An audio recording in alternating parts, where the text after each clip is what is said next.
I'm a slow reader, so I could live to be 200 and I won't finish all these books. I'd say 40% of them that I really, really spent a lot of time with. Some of them I've read several times, and always when I go back to them, they mean something a little different.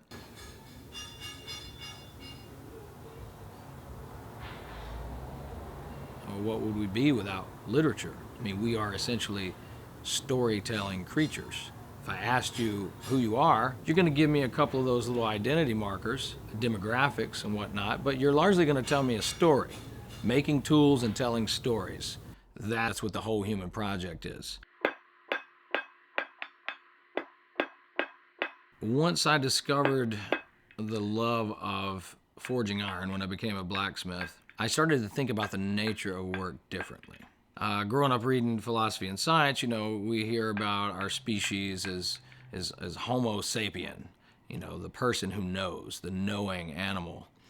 I've since learned that there's another way of looking at it that I think is far more accurate, and that would be Homo faber, the person who makes, the making, the doing person. And when you think of it that way, it's not what you know, it's not knowledge, it's the things you do with that. So even with knowledge, you have to build, you have to do. I look at all these different forms of work and I think those aren't things that we should think of as necessities that, oh, we have to do that, but more of we get to do that. This is something we get to do.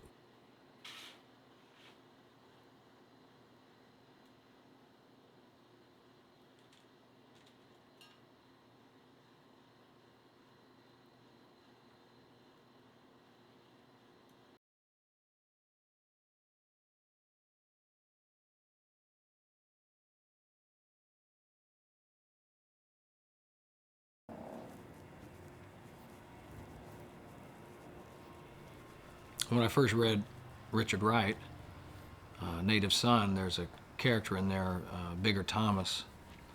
I saw him very clearly.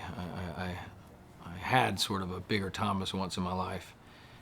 And I've sought him out. I don't know where he is now. I don't know what ever came of him, but he was a very angry young man.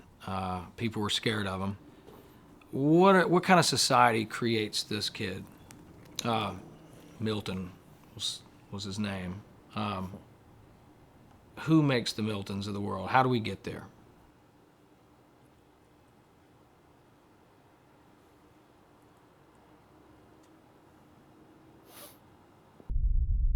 Still burns in my memory the way I would look up at this just intense, vicious anger. His eyes were always kind of bloodshot. Now as an adult, I look back and I think what this kid must have gone through. What was happening in his life to create that type of anger and hostility? And being the fair-skinned guy of the neighborhood, he found a target as he swung the bat every time. And I mean, he was coming very close to hitting me in the head, which could have killed me. I mean, he was swinging.